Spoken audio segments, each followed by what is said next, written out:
హల్లెలూయా. దేవునికి స్తోత్రం.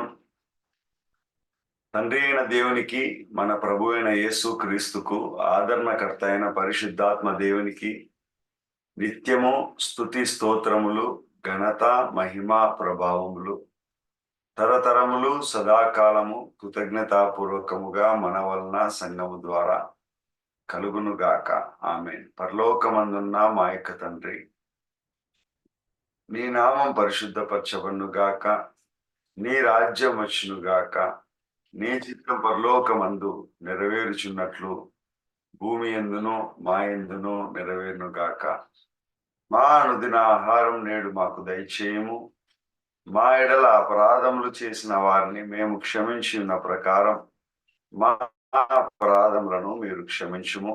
మమ్ము శోధనలోకి తేక దుష్టుని నుండి, అన్ని కీడుల నుండి తప్పించుము, రక్షించుము. ఎందుకనగా నీది రాజ్యము, శక్తి, బలము, మహిమ నిరంతరం నీవై ఉన్నవి మా తండ్రి.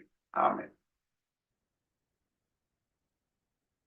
యెహెజ్కేలు గ్రంథము 10వ అధ్యాయం 38వ వచనము. నా ఎదుట నీతిమంతుడైన వాడు విశ్వాస మూలముగా జీవించును, కానీ అతడు వెనుక తీసిన ఎడల అతని యందు నా ఆత్మకు సంతోషము ఉండదు.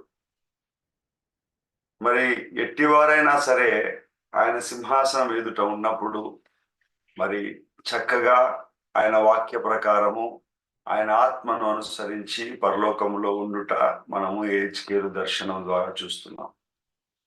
మరి ఏ పరిస్థితులు వచ్చినా మనము ఆయనను వెంబడించే వారిగానే ఉండాలా, వెనుకకు తీసేవారిగా ఉండొద్దు.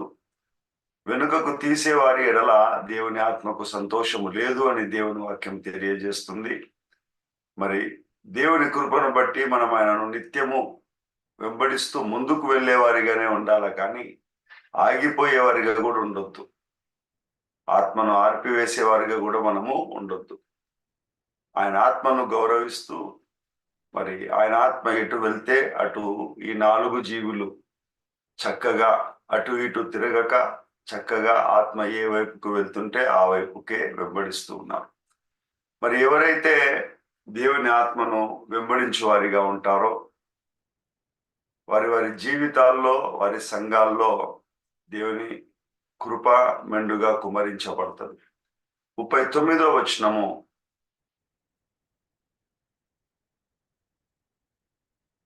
అయితే మనం నశించుటకు వెనుక తీయి వారము కాము గాని ఆత్మను రక్షించుకున్నటకు విశ్వాసము కలిగిన వారమై ఉన్నాం. మరి మన ఆత్మీయ జీవితాన్ని రక్షించుకున్నటకు, బలపరుచుకున్నటకు మనము విశ్వాసం కలిగి దేవుని ఆత్మను వెంబడించాలి. ఆ 4 జీవులు ఏ విధముగా దేవుని ఆత్మను వెనుతిరగక వెంబడిస్తూ ఉన్నాయో మరి మన జీవితాల్లో మనము కూడా దేవుని కృపను బట్టి దేవుని ఆత్మను వెంబడించే వారమై ఉన్నాం. అవన్నీ చక్కగా యెహెజ్కేలు 1:12 అవన్నీ చక్కగా ఎదుటికి పోవుచుండెను, అవి వెనుకకు తిరగక ఆత్మ ఏ వైపునకు పోవుచుండెనో ఆ వైపునకే పోవుచుండెను. ఆ జీవుల రూపములు మండుచున్న నిప్పులతోనూ దివిటీలతోనూ సమానములు. ఆ అగ్ని జీవుల మధ్యను ఇటు అటు వ్యాపించెను. ఆ అగ్ని అతి కాంతిగా ఉండెను, అగ్నిలో నుండి మెరుపు బయలుదేరుచుండెను. As for the likeness of the living creatures, their appearance was like burning coals of fire and like the appearance of lamps. ఆ జీవుల రూపములు మండుచున్న నిప్పులతోనూ దివిటీలతోనూ సమానములు. హల్లెలూయా. మరి దేవుని వాక్యం సెలవిస్తుంది, దేవుని ఆత్మను అనుసరిస్తూ దేవుని నిత్యము స్తుతిస్తున్నటువంటి ఈ జీవుల రూపములు ఎట్లున్నాయంట? మండుచున్న నిప్పులతో పోలి ఉన్నాయి, మరియు వెలుగుచున్న దివిటీలతో పోలి ఉన్నాయి. ప్రభువైన యేసుక్రీస్తు సెలవిస్తాడు, మీరు లోకమునకు వెలుగై ఉన్నారు అని. సంఘమును గురించి ఆయనను అనుసరించే వాళ్ళు ఇటువంటి రూపం కలిగి ఉంటారు. మనము భౌతికంగా ఈ భూమి మీద జీవిస్తున్నాము, కానీ నిజానికి మన పోరాటము అంధకార శక్తులతో మన పోరాటము దురాత్మల సమూహంతోనే దేవుని వాక్యము తెలియజేస్తుంది. మరి మనం ఎప్పుడైతే దేవుని వాక్యమును అంగీకరించి దేవుని ఆత్మను అనుసరించి వారమైతామో అప్పుడు మనము కూడా క్రైస్తవులుగా మనము కూడా ఈ భూమి మీద మండుచున్నటువంటి నిప్పులతోనూ మరియు వెలుగుచున్నటువంటి దివిటీలతోనూ మనము సమానంగా ఉంటాం. అనగా మరి ఈ దురాత్మల విషయంలో అవి మనల్ని ఏమి చేయలేని మంచి పరిస్థితుల్లో ఉంటాం, మండుచున్న నిప్పులుగా ఉంటాము. మరియు అనేకులకు తోవ తప్పిపోయిన వాళ్లకు, తెలియని వాళ్లకు మనము వెలుగుచున్న దీపం వలె ఉంటాం. అనేకులు దేవుని మార్గంలో నడుచుటకు మనం ఒక కారణమైతాం. నీ ఆత్మీయ జీవితము దేవుని వాక్యమును అంగీకరించి ఆత్మను అనుసరించున్నదైతే నువ్వు అనేకులకు ఒక మార్గదర్శిగా ఉంటావు, ఒక ఆదర్శమైన క్రైస్తవునిగా, క్రైస్తవురాలుగా ఉంటావు.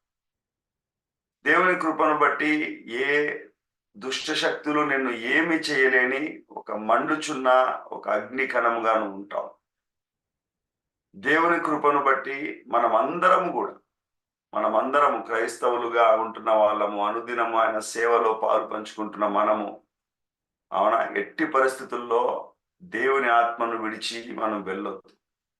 దావీదు రాజు పాపం చేసినప్పుడు దేవుని బతిమలాడుకుంటాడు, దేవా నా రాజు స్థానం తీసేయి, నా ప్రాణం తీసేయి, కానీ నీ ఆత్మను నా నుండి తీసుకోవద్దు అని. అంత విలువ దావీదు రాజిస్తాడు.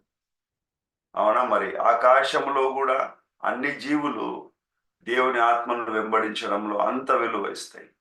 మనం కూడా మన ఆత్మీయ జీవితానికి అంత విలువ ఇచ్చి దేవుని వాక్యమును, దేవుని ఆత్మను ఎప్పుడైతే మనం అనుసరిస్తూ ఉంటామో మనం కూడా మండుచున్న వెలుగుచున్న నిప్పులను మరియు దివిటీలను పోలి ఉంటాం.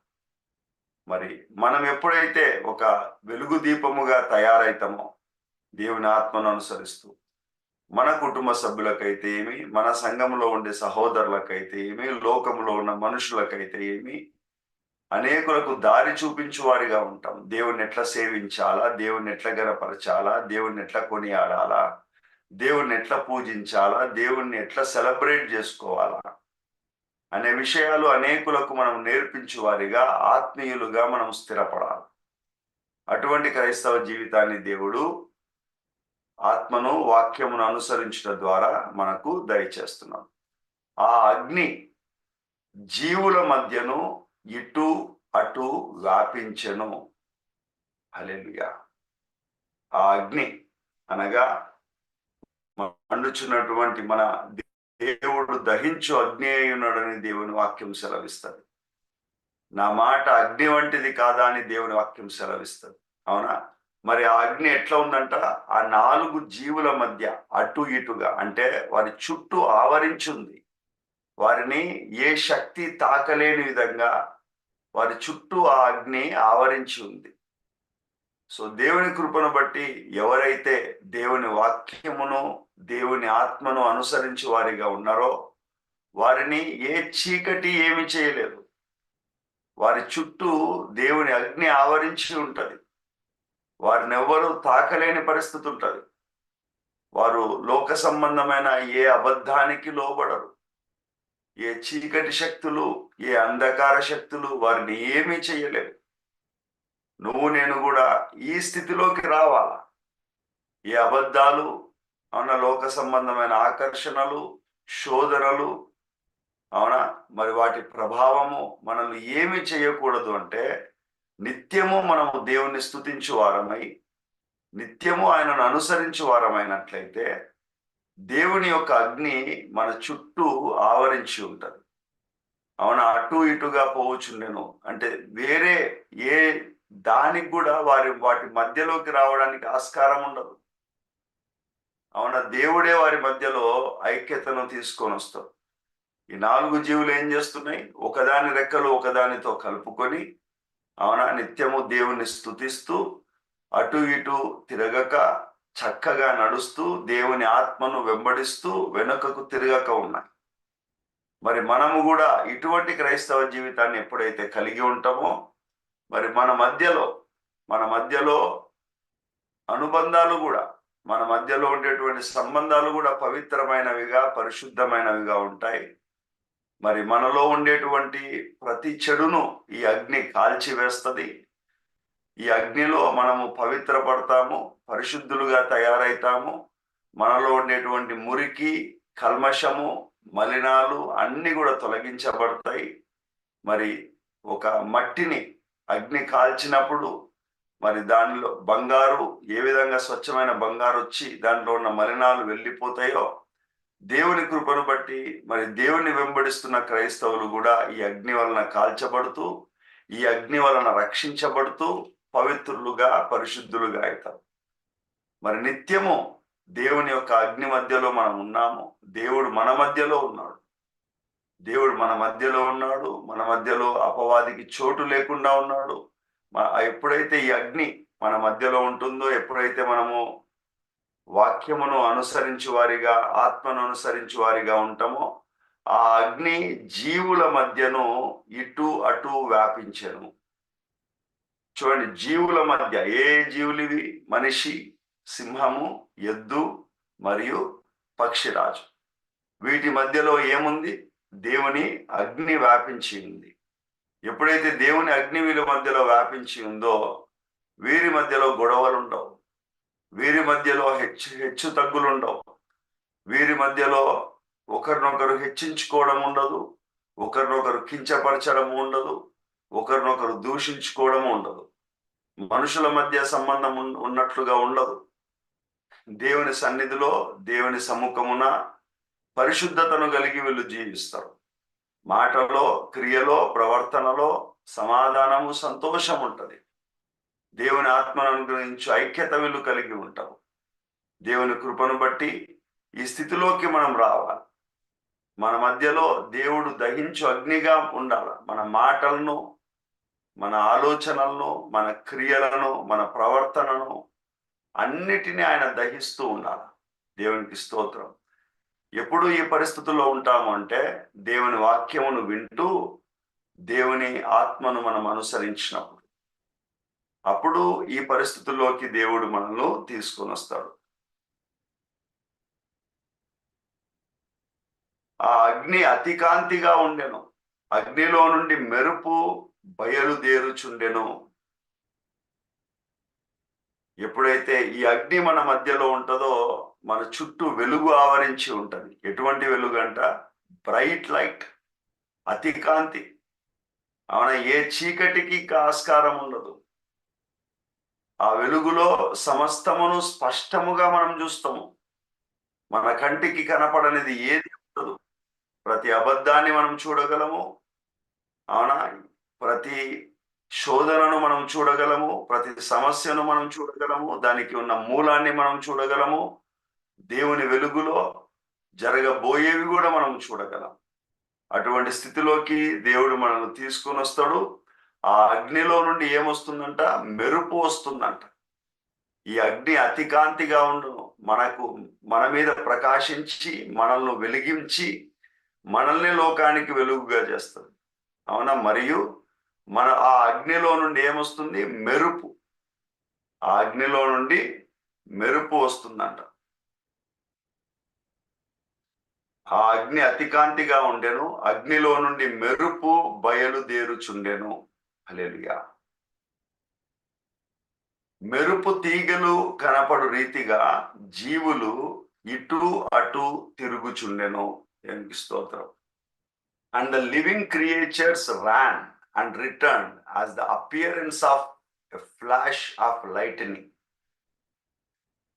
మరి ఎప్పుడైతే దేవుని అగ్ని ఈ 4 జీవులను ఆవరించి ఉందో, ఎప్పుడైతే దేవుని యొక్క అతి కాంతి ఈ 4 జీవుల చుట్టూ ఉందో, అవునా, వాటిలో నుండి మెరుపు బయలుదేరుచుండెను అనే మాట రాయబడింది. దాని తర్వాత ఈ 4 జీవుల కదలిక ఎట్లుందంట? మెరుపు వలె ఉందంట. ఎ ఫ్లాష్ ఆఫ్ లైట్నింగ్. మెరుపు వలె ఈ 4 జీవుల కదలిక ఉంది. దేవునికి స్తోత్రం. ఈ మెరుపు గురించి మనం ఆలోచన చేస్తే, మరి అనేకమైన సందర్భాల్లో దేవుని వాక్యం తెలియజేస్తుంది. ఈ మెరుపు అగ్ని నుండి పుడుతుంది. ఈ మెరుపు అతి కాంతిగా ఉంది. ఈ మెరుపు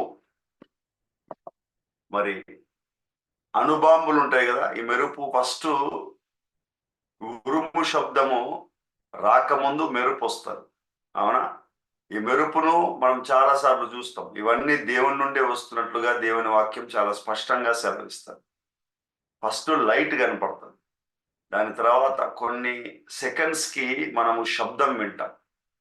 మరి ఈ మెరుపు వల్లనే ఆ శబ్దం వస్తుంది.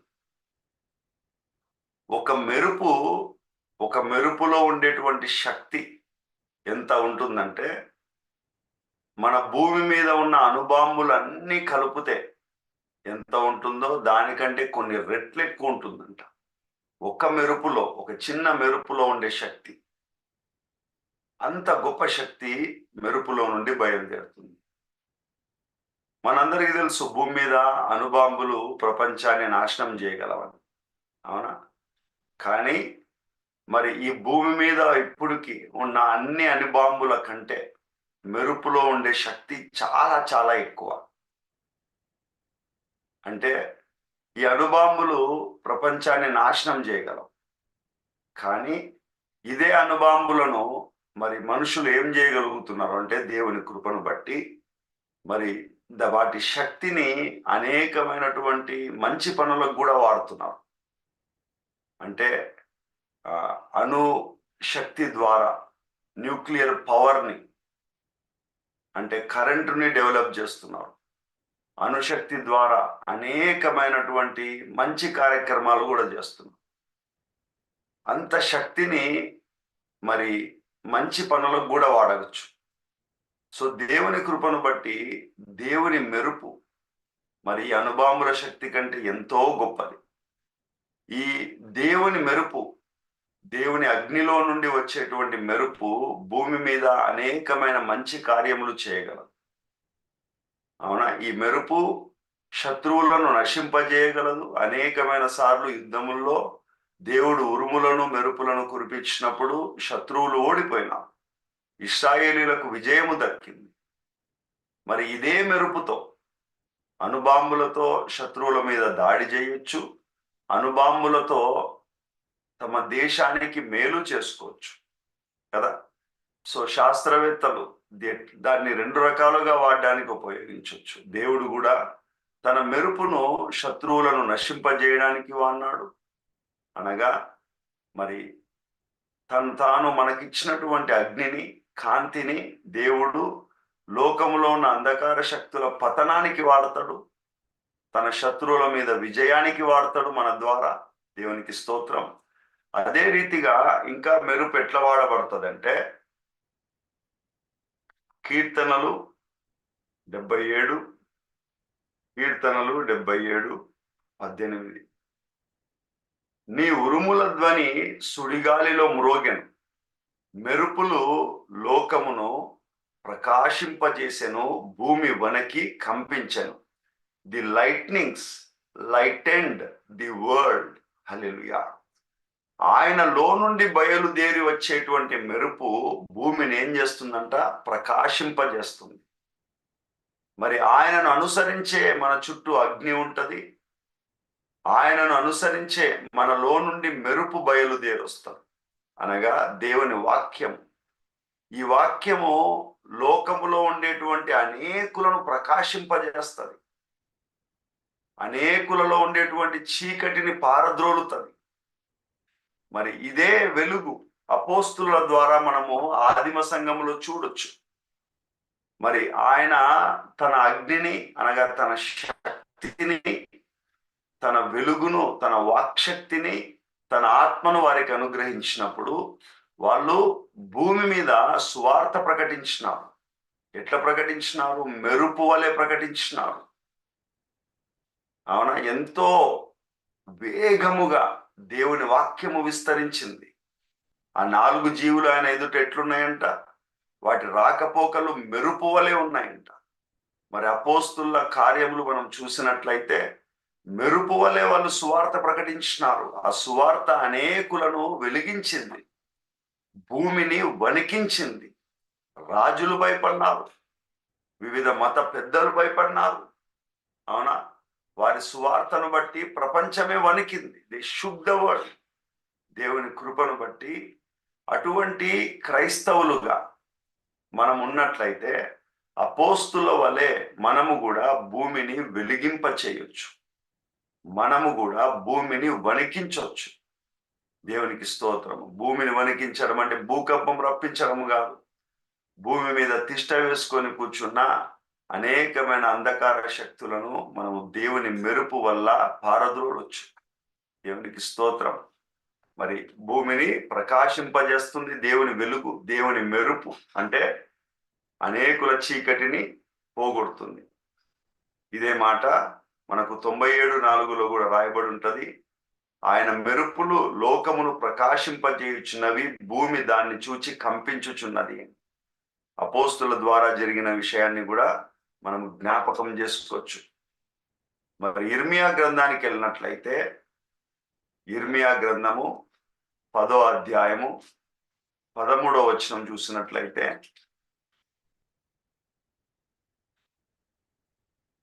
ఆయన ఆజ్ఞనీయగా జలరాశులు ఆకాశ మండలములో పుట్టును, భూమి అంత భాగములో నుండి ఆయన ఆవిరి ఎక్కజేయును, వర్షము కలుగునట్లుగా ఆయన మెరుపులు పుట్టించును. హల్లెలూయా. మెరుపులు ఎందుకు పుట్టిస్తాడంట? వర్షము కలుగునట్లుగా ఆయన మెరుపులు పుట్టించును. హల్లెలూయా. గుర్తుంచుకోండి, మొట్టమొదట దేవుని మెరుపు వెలుగును, భూమిని ప్రకాశింపజేస్తుంది. అవునా? రెండవదిగా వర్షము కలుగునట్లుగా ఆయన మెరుపులు పుట్టించును. అంటే వర్షము కలగాలంటే ఖచ్చితంగా మెరుపు కావాలి. ఇంకా మనం ముందరికి చూస్తే ఇర్మియా 51లో కూడా ఇదే మాట రాయబడి ఉంటుంది. Same word. ఇర్మియా 51లో. జకర్యాకు వెళ్తే జకర్యా 10వ అధ్యాయము, ఇది ప్రస్తుత కాలానికి వర్తిస్తుంది. కడవరి వానకాలమున వర్షము దయచేయుమని యెహోవాను వేడుకొనుడి, ప్రతివాని చేనులోని పైరు మొలుచున్నట్లు యెహోవా మెరుపులను పుట్టించును, ఆయన వానలు మెండుగా కురిపించును. హల్లెలూయా. మనము అపోస్తులను జ్ఞాపకం చేసుకున్నాం. ఆదిమ కాలంలో ఉన్న అపోస్తులను, ఆదిమ సంఘమును జ్ఞాపకం చేసుకున్నాం. వాళ్ళు మెరుపు వలె సువార్తను అటు ఇటు తిరిగి ప్రకటించినారు.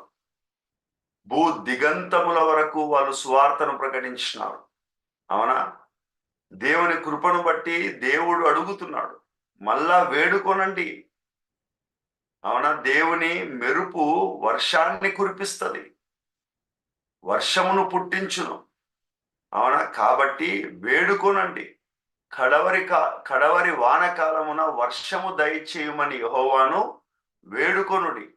అప్పుడు ఏం జరుగుతుందంట? ప్రతి వాని చేనులోని పైరు మొలచున్నట్లు యెహోవా మెరుపులను పుట్టించును, ఆయన వానలు మెండుగా కురిపించును. Praise the lord. మరి ఇందులో ఉన్నటువంటి ఒక చిన్న మర్మము, ఎంతో విలువైన మర్మము మనము చూసినట్లయితే, దేవుడు ఏమంటున్నాడు? ఆ 4 జీవుల చుట్టూ అగ్ని ఉంటది. ఆ 4 జీవుల చుట్టూ అగ్ని అతి కాంతిగా ఉంటది. ఆ 4 జీవుల చుట్టూ ఉండే అగ్నిలో నుండి మెరుపు బయలుదేరును అని చెప్తూ, ఆ 4 జీవుల రాకపోకలు ఎట్లుంటాయంట? మెరుపు వలె ఉంటాయంట. మరి మెరుపు దేవుడు శత్రువుల నాశనానికి వాడినాడు, తన వారి మేలు కొరకు వాడినాడు. మరి ఈ మెరుపు గురించి మనం ఆలోచన చేస్తే, ఈ మెరుపు భూమిని ప్రకాశింపజేసింది, భూమిని కంపింపజేసింది, భూమిని వణికించింది. అవునా? ఆదిమ సంఘము మెరుపు వలె ఈ అపోస్తులు అనేకమైన స్థలముల్లోకి తిరుగుతూ, ఎక్కడ విశ్రాంతి తీసుకోకుండా దేవుని వాక్యమును ప్రకటిస్తూ, దేవుని ఆత్మను అనుసరిస్తూ, మరి ఆదిమ సంఘము ప్రపంచమంతా తిరిగి సువార్త ప్రకటించింది. మెరుపు వలె సువార్త ప్రకటించినప్పుడు అనేకులను వాళ్ళు ప్రకాశింపజేసినారు. భూమిని వణికించినారు. అంధకార శక్తులు వారిని గురించి భయపడినాయి. అవునా? మరి భూమిని తలక్రిందులు చేసినారు వాళ్ళు. మనిషి యొక్క గమనాన్ని మార్చినారు. శరీర సంబంధమైన అవసరాల కొరకు బతుకుచున్న వ్యక్తులను, మనుషులను ఆత్మ సంబంధమైన జీవులుగా ఈ ఆదిమ సంఘం అపోస్తులు మార్చినారు. మరి ఈ మెరుపు నుండి ఏం పుడుతుందంట? మెరుపులను దేవుడు కలగజేసి వర్షమును పుట్టిస్తాడంట. అనగా మనందరికీ తెలుసు, దేవుని నోటి మాట, దేవుని నోట నుండి వచ్చు వాక్యము వర్షము వలె ఉంటది అని. ఆ వర్షం ఏం చేస్తుంది? భూమి మీద పడి భూమిలో విత్తబడిన విత్తనాన్ని మొలిపించి ఫలింపచేసి తొలకరి వానను కడవరి వానను దాని కాలంలో కురిపించి, అవునా, ఆ భూమిని ఫలింప చేసిన తర్వాతనే దేవుని యుద్ధకు వెళ్తుందంట. కడవరి కాలమున వేడుకోండి, వర్షము కురిపించు దేవా. ఆదిమ కాలంలో అపోస్తుల ద్వారా దేవుడు కురిపించినాడు. కడవరి కాలానికి వచ్చినాం, అంత్య దినాలకు వచ్చినాం, వేడుకోనండి అంటున్నాడు దేవుడు. వర్షము కొరకు వేడుకోనండి. అప్పుడు ఏం చేస్తాడు దేవుడు? ఆదిమ సంఘములో అపోస్తులను పుట్టించి భూమిని వణికించినట్లుగా, వారి చేత భూమిని ప్రకాశింపజేసినట్లుగా మళ్ళా చేస్తాడు దేవుడు. కడవరి వానకాలమున వర్షము దయచేయమని యెహోవాను వేడుకొనుడి. ప్రతి వాని చేనులోని పైరు మొలచునట్లు యెహోవా మెరుపులను పుట్టించును, ఆయన వానలు మెండుగా కురిపించును. అనగా ఈ మెరుపు 4 జీవులకు సాక్ష్యముగా ఉన్నాయి, సూచనగా ఉన్నాయి. ఈ 4 జీవులు ఎవరు అంటే, దేవుని వాక్యమును అంగీకరించి ఆత్మను అనుసరించువారు. ఈ ఆత్మానుసారమైనటువంటి దేవుని సేవకులను దేవుడు పుట్టిస్తాడు. వాళ్ళు మెరుపు వలె భూమిని ప్రకాశింపజేస్తారు. అనగా అనేకులను దేవుని వాక్కు చేత వెలిగింపజేస్తారు. వారి ఆత్మీయ జీవితాన్ని ఫలింపజేస్తారు. దేవుని కృపను బట్టి వారి నోట నుండి వచ్చు వాక్యము అనేకుల జీవితాలను కడుతుంది, అనేకులను ఫలింపజేస్తుంది. వారి నోట నుండి వచ్చు వాక్యము అనేకుల హృదయములలో లోతుగా విత్తబడి 30దంతలుగా, 60దంతలుగా, 100ంతలుగా పైరు మొలుచున్నట్లు వాక్యము ఫలిస్తుంది. కడవరి కాలంలో కూడా మనం వేడుకోవాలి, దేవా, ఆదిమ సంఘములో అపోస్తులు ఉన్నట్లు మళ్ళా నీ మెరుపులను పుట్టించు నాయన. ఆ మెరుపు భూమిని ప్రకాశింపజేస్తుంది, శత్రువులను నశింపజేస్తుంది, వణికింపజేస్తుంది. కానీ అనేకులను వెలిగిస్తుంది, అనేకులను ఫలింపజేస్తుంది. వారి నోట నుండి వారి నోట నీ వాక్శక్తిని పెట్టి వర్షముగా కురిపించు తండ్రి. అనేకులు ఫలించున్నట్లు, రాతి నేల కూడా మంచి నేలగా మారునట్లు నీ వర్షమును కురిపించు నాయన. అనగా వాక్యమును కురిపించు. ఎవరి ద్వారా కురిపిస్తున్నాడు దేవుడు? మెరుపులను పుట్టించి వర్షమును కురిపిస్తున్నాడు. మెరుపులను పుట్టించి దేవుడు భూమిని ప్రకాశింపజేస్తున్నాడు. ఏ విధముగా? మానవుడు తన దగ్గర ఉన్న అణుబాంబును, అణుశక్తిని నాశనానికి వాడొచ్చు, అవునా, మరియు తన యొక్క అభ్యున్నతికి వాడొచ్చు, అంటే తన యొక్క అభివృద్ధికి వాడొచ్చు. అలాగునే దేవుని సేవకులను, దేవుని యొద్ద ఉన్న అగ్నిని, దేవుని యొక్క వాక్శక్తిని దేవుడు శత్రువులను నశింపజేయడానికి వాడతాడు. శత్రువులు అనగా మనుషులు కాదు, అంధకార శక్తులు, దురాత్మల సమూహము. వాక్కు చేత వెలిగింపచేసి ఫలింపజేస్తాడు. దేవునికి స్తోత్రం. అందరము దేవుడు మనల్ని ప్రేమించి మనకు అనుగ్రహించిన రక్త మాంసాల్లో పాలు పంచుకుందాం.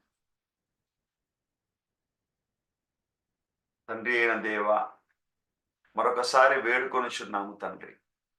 కడవరి కాలమున వేడుకొనుడి, ఆయన మెరుపులను పుట్టించును అని నీ వాక్యం సెలవిస్తుంది. భూమి మీద పైరు మొలుచున్నట్లు, వర్షము కురియున్నట్లు ఆయన మెరుపులను పుట్టించును తండ్రి. ఆ మెరుపులు, ఆ 4 జీవులు నాయనా నీ అగ్ని వలన వారి చుట్టూ ఆవహించి ఉన్న కాంతి వలన మెరుపుల వలె ఉన్నారు తండ్రి. వారి రాకపోకలు కూడా మెరుపు వలె ఉన్నాయి. ఆదిమ సంఘము ఈనాటికి మేము చూచిన మెరుపుగా ఉంది తండ్రి. కడవరి కాలమున ఆ మెరుపును మళ్ళా పుట్టించమని ప్రార్థిస్తున్నాము తండ్రి. అవును ప్రభువా, పుట్టిస్తానని వాగ్దానం ఇచ్చినావు. కడవరి వాన కొరకు ప్రార్థించండి అని సెలవిస్తున్నావు.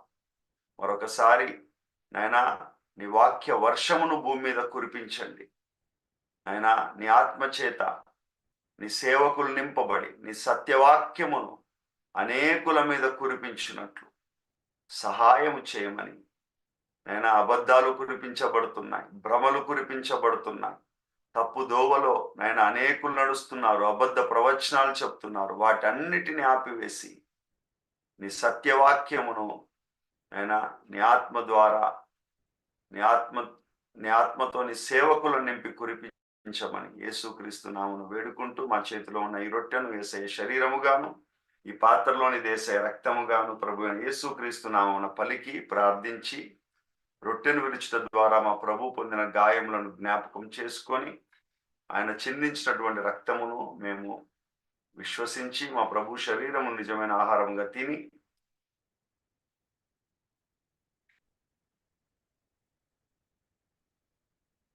ఆయన రక్తం నిజమైన పానంగా తాగి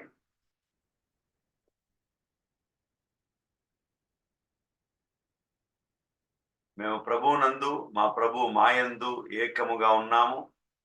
అయ్యా నీ కృపతో నీ ప్రేమతో మా మధ్యలో నువ్వు అగ్నిగా ఉన్నావు తండ్రి. మమ్మల్ని వెలిగించుచున్న గొప్ప కాంతివి నువ్వే తండ్రి. పౌలును వెలిగించినట్లుగా నాయనా మమ్మును అనేకులను వెలిగించండి, నీ మెరుపును పుట్టించండి. తద్వారా కడవరి వాన కురియునట్లు, భూమి మీద అనేకులు ఫలించినట్లు నీ కృపను మా మీద కుమరించమని ప్రభువైన యేసుక్రీస్తు నామమున కృతజ్ఞతాస్తుతులు చెల్లించి ప్రార్థించి వేడుకొంచున్నాం మా తండ్రి. ఆమేన్. తండ్రి అయిన దేవుని ప్రేమ, మన ప్రభు అయిన యేసుక్రీస్తు కృప, ఆదరణకర్త అయిన పరిశుద్ధాత్మ దేవుని సహవాసం అనుదినము మనకు తోడుగా ఉంటూ యేసుక్రీస్తు రాకడ వరకు క్రీస్తులోనే మనం నిలిచి ఉండలాగున దేవుడు మనల్ని పరిశుద్ధపరిచి వెలిగించి ఆశీర్వదించును గాక. Amen. God bless you. Praise the Lord. దేవునికి స్తోత్రం.